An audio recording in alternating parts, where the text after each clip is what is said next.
Yes, that would help if I unmuted, wouldn't it?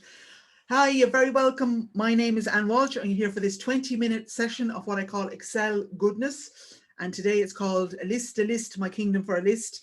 And any of you who did, Shakespeare in school, you might recognize where Richard III, without looking for a horse, and started shouting, a horse, my kingdom for a horse. So let me kick off. I've hit my timer here for 20 minutes, keeping an eye on the clock, because I am, as you know, starting time, finish kind of time kind of woman. I'm here with my co-host and producer, Lauros, and we'll pause from time to time and just maybe check if there's any questions in the chat. So he'll be keeping an eye on the chat as well, which is brilliant. All right, and thank you so much to everyone for coming along. So let me roll out my recording. Here's one I prepared earlier. In you, Bob. And let me click on this. Yep. Swap my settings. Okay. All right, here we go. Now, as I like to say, Excel snacks, lists, my kingdom for a list. And what this is about is basically the importance of clean data, the bit that always gets left out. I was trying to find an animation in PowerPoint that would show me how to gallop things, but I've basically got it bouncing in there. Right. 20 minutes of Excel goodness. So what we're looking at is a list here, and we're going to talk about how you set it up, why you should bother, why should you care, etc., etc. A little bit about myself. Okay, I was on a call last week, and I said something about running a poll, and a few of them thought I was going to actually start reciting a poem. So I said, well, I have a 42-verse poem here that I'm going to start declaiming, and there was like a, fear came on the faces. And I said, no, it's a P-O-L-L, not a P-O-M-E, or P-O-E-M even. All right. Live in the west of Ireland. My website is theexcelexpert.com. I'm a freelance trainer since the mid-90s for my sins. Written a number of books: Your Excel Survival Kit, Your Guide to Surviving and Thriving in an Excel World, second edition out soon, hopefully. Bookboon Books, website called Bookboon, called Great Reports in Excel, Get and Transform Data, Create Great Reports in Word. I also love movies. You will see a lot of movie quotes when I'm going through this, and TV as well. I like a pun, wherever I can find a pun, and crime fiction. Okay. My husband recently, I was feeling down, and I asked my husband, well, can you cheer me up?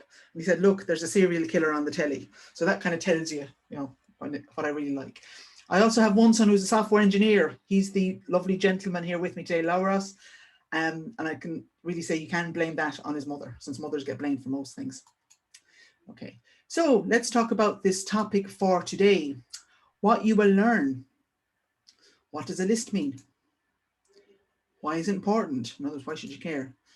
And if you kind of see the relevance of it, how would you actually set one up? Okay, let me do another. Also, some other stuff.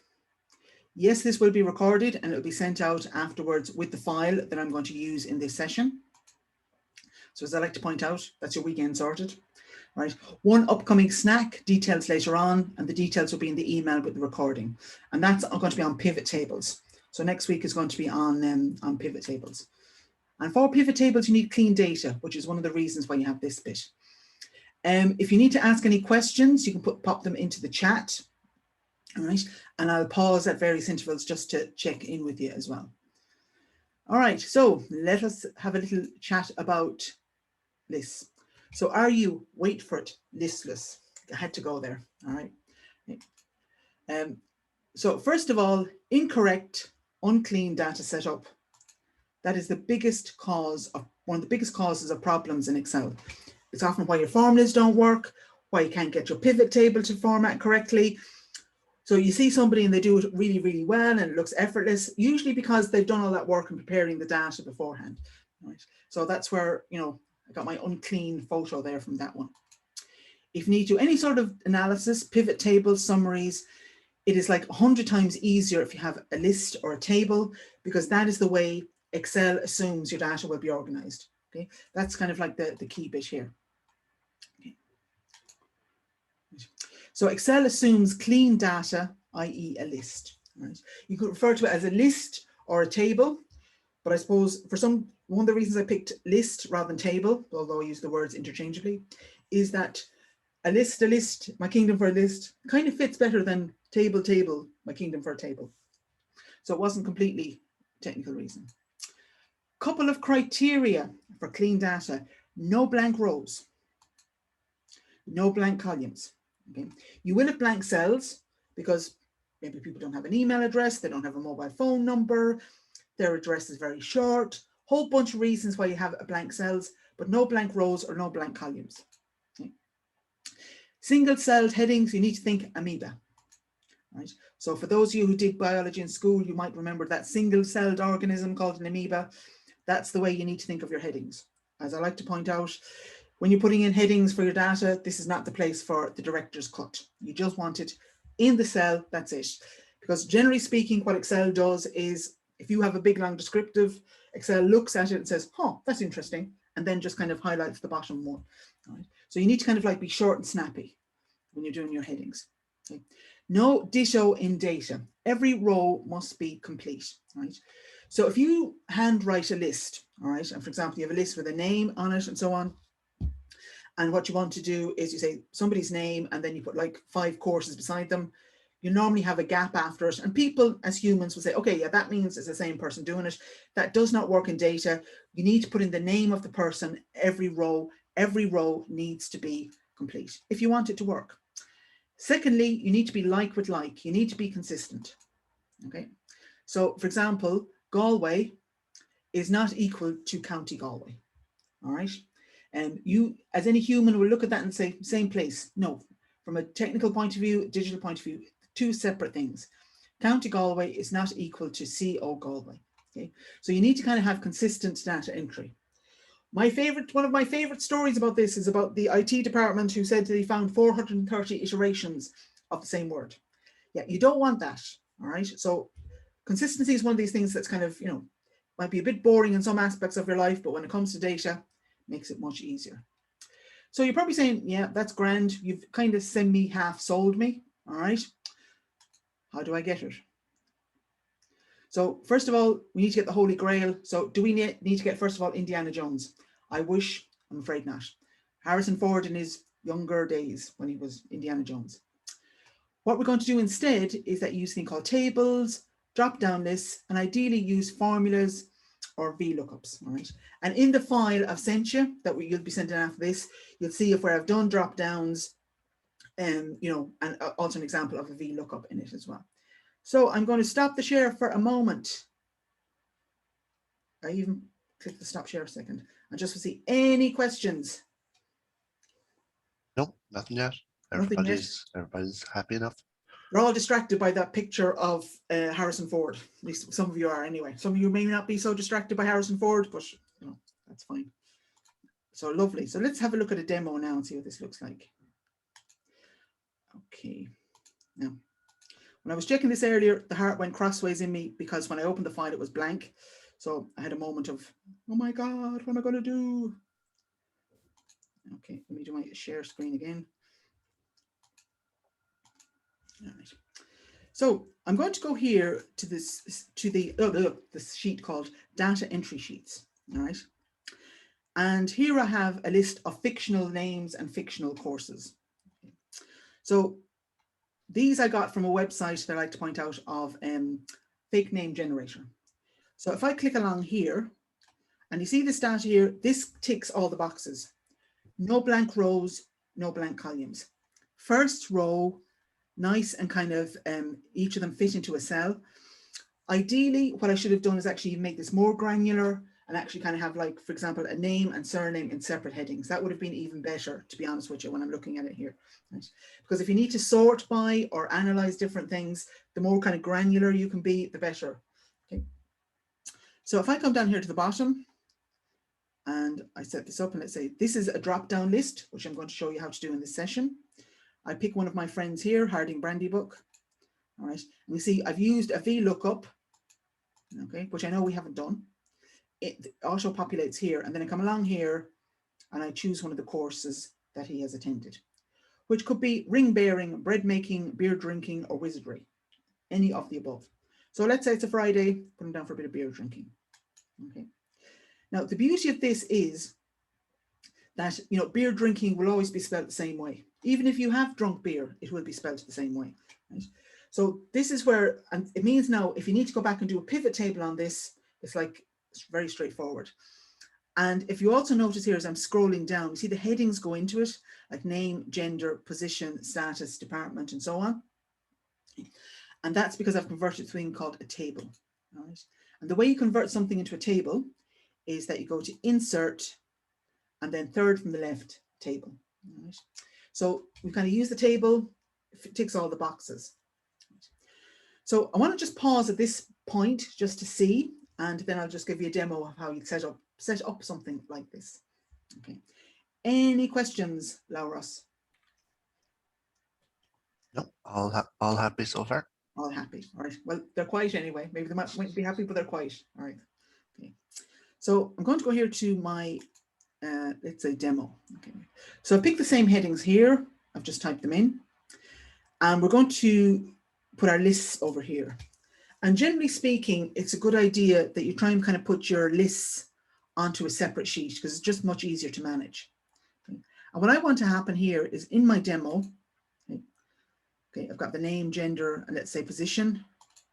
And there's my positions. And what I want to do is basically create a drop down for the positions so that whoever is entering the data, they can just pick it up and they go with it. So I begin by preparing my list. I go into demo lists. I highlight here. I go insert and table. Okay. And the reason I'm doing it as a table is that I might want to add to this at some stage. You know, I might want to add to my collection of positions at some stage. And by doing it as a table, it makes it dynamic. So I click on table. Okay. And it says my table has headers. Yes, it does. I click OK. Okay.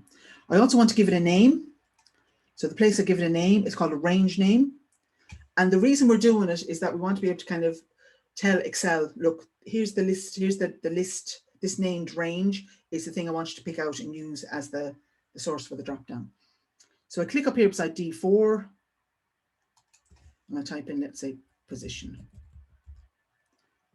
demo. All right, because I've kind of got a full scale one done in the background, so I just leave it as position demo. Press enter. And I'm also kind of thinking, yeah, I don't need that position in that, so I'm going to delete it. And I'm just going to maybe resize this a little bit as well. We might have to tweak this in a section in a moment, but no worries. So I just did control and minus there to take it out. So go back here to my demo, click position. Okay. And one of the things I've discovered when I've kind of done this is that sometimes I've done this maybe like 500 rows down, and then somebody will ring me in a panic and say, it's gone, where's it gone?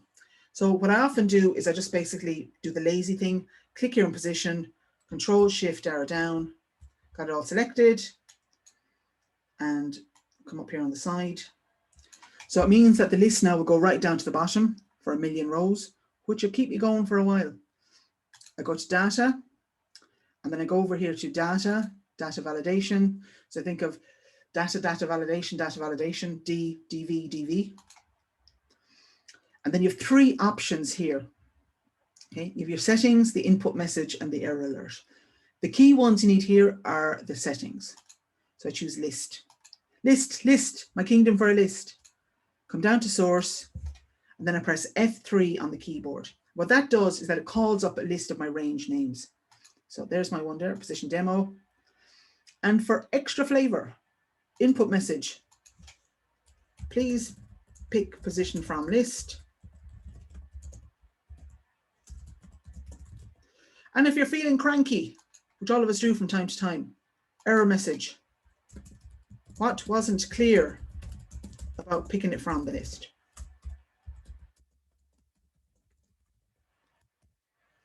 And I click OK. So let's see what this looks like. Come over here. There's my friends, column 1. I don't really want column 1, so I'm going to need to amend that. But let's say I want to put in my arc. Okay. And I just keep going. Now, I actually decide then that I've forgotten about, let's say, something else altogether. So let's say I want to put another list onto that one. And I'm going to put down human. So I type in human.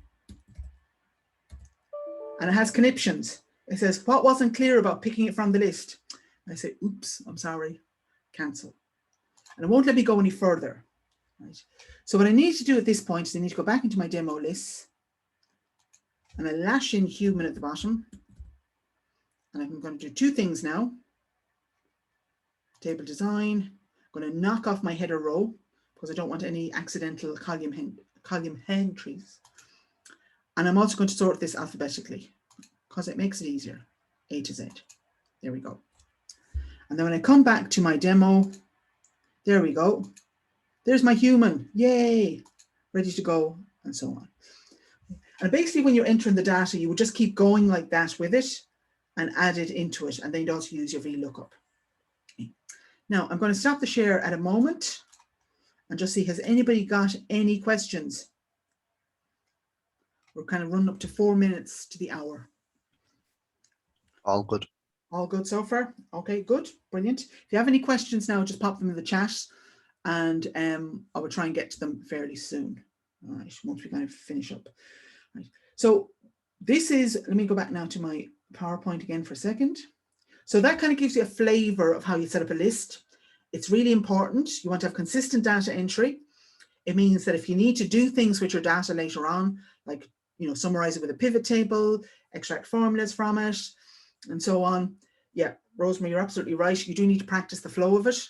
Yeah, there's quite a few steps there, but it's just that when you get the hang of it, you know, and of course, what you could do as well is that if you have the same data over and over, create a sheet of it and then maybe export it to the other file that you're working with. So you're kind of doing the same ones regularly. Right, now back here to my share. Okay.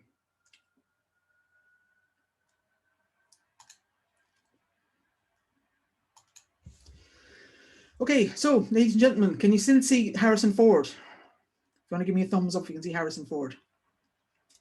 Yeah, looking terrified. Okay.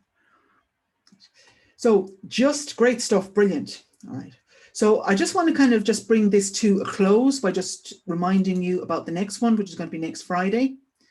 That's going to be on, oh, look at that little arrow there. Same time, Friday, 12:40, 20 minutes. Okay, and we just got one more coming up, and that is going to be pivot table. Not pivot, the word that we've all heard many times over the last few months. Basically, what are they? And again, why should you care? Right? I also have some details of, I also have an online course, which I call like Excel the Second Floor, and I'll send you out details of that afterwards. So if you want to do that as an online option. I also have, I'll be starting a course, or I'm gathering names at the moment for a course called Excel for the Reluctant Learner, what I call the Russell Crowe among you. When Russell Crowe was asked why he had to be somewhere on a red carpet, he was told, I'm here because I'm contractually obliged to be so. So that's just another upcoming course that I'm gathering names for. And I will send you those details in the emails afterwards. Okay, we're just going to start wrapping it up now, ladies and gentlemen. Yes, very fast. Okay. Nobody ever says to me, go slower, just so you know that. Okay, lovely. Any other questions before we come up to the last 2 minutes? I'm going to pop them into the chat. Probably the easiest way so we can keep an eye on them. Very Excel snack. Nice one. Laura, you're very welcome. Need to practice those steps, yes, but it's a bit like such a useful skill that once you have it, and people will think you're absolutely mighty, which is always a good thing. All right. Yep. If you want to be the Excel god or goddess in your office, these are the kind of things that, you know, make it much easier for you. Oh, thank you, Rosemary. You're very kind. I do want the whole world to really like Excel and not be afraid of it. Okay, great stuff. All right. Any last minutes now for the last minute as we roll into it? Great stuff. Brilliant. Okay, that's it. Lovely. See you next week. That's right. For the same, another riveting installment of Excel. That's the point. Yep, short and sweet like a donkey's gallop. That's it. Okay. King or queen of the kingdom list. Yes, I like it. I like it. Yes. Ruler of all that Excel surveys. That's it. My list, a list, my kingdom for a list. Okay. All right. So I just want to say thank you all for coming along. I plan to get the recording out to you and the list over the weekend. That's my, as Baldrick would say in Blackadder, my cunning plan. And I'll be letting people know about the other one then as well. You can register then for it. Okay. So that's it. I will stop the recording and I will say